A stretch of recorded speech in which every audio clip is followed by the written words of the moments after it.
నమస్తే, welcome to top 4 news. ఇక top 4లో first news చూస్తున్నాం. కాంగ్రెస్ సరికొత్త ఇంజనీరింగ్ మార్పులను ఇంట్రడ్యూస్ చేస్తుంది. ఫ్లైఓవర్ మీద నిలుస్తున్నటువంటి వాటర్ సమస్యకు బొక్కలో పరిష్కారం చూపెడుతుంది. అవును, నిజమే. స్కప్పర్ ట్రైన్స్ మూసుకుపోవడంతో ఫ్లైఓవర్లకు బొక్కులు పడుతున్నాయి. ఇక రెండో అంశం, అదనపు ఛార్జీల పేరిట తెలంగాణ ఆర్టీసీ ప్రయాణికులను నడ్డివిరుస్తోంది. వరలక్ష్మి వ్రతం, రాఖీ పండుగ ఆదివారం వరుసగా 3 రోజులు కలిసి రావడాన్ని ఆర్టీసీ అదునుగా చూస్తోంది. అందుకే ఎడాపెడా ఛార్జీలను వడ్డిస్తూ ప్రయాణికులను ఇబ్బందికి గురిచేస్తుంది.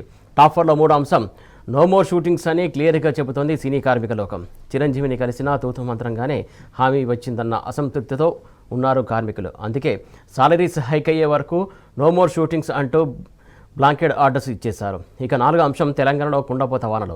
మరో 2 నుంచి 3 రోజుల పాటు వరుణుడి ప్రతాపం మన రాష్ట్రంపై ఉండబోతోంది. ఇప్పటికే చాలా జిల్లాల్లో కుంభవృష్టి పడుతుంటే చాలా చోట్ల భారీ వర్షపాతం నమోదవుతుంది. మొత్తంగా ఈ 4 అంశాల గురించి తెలుసుకునే ముందు హెడ్లైన్ చూద్దాం. ఫ్లైఓవర్లకు కాంగ్రెస్ బొక్కలు, ఇదో ఇంజనీరింగ్ మార్వెల్.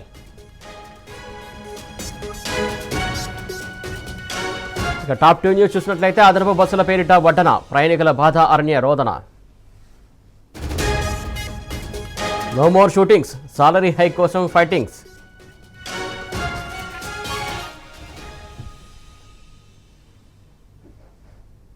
ఇక టాప్ 4 న్యూస్ చూస్తున్నాం. ఉరుములు మెరుపులు, మరో 2 రోజులు వానలు.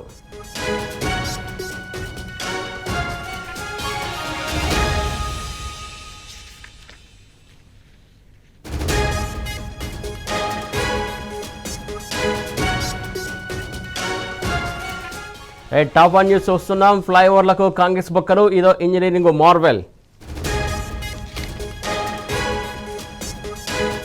టాప్ 2 న్యూస్ చూస్తున్నాం. అదనపు బస్సుల పేరిట వడ్డన, ప్రయాణికుల బాధ అరణ్య రోదన.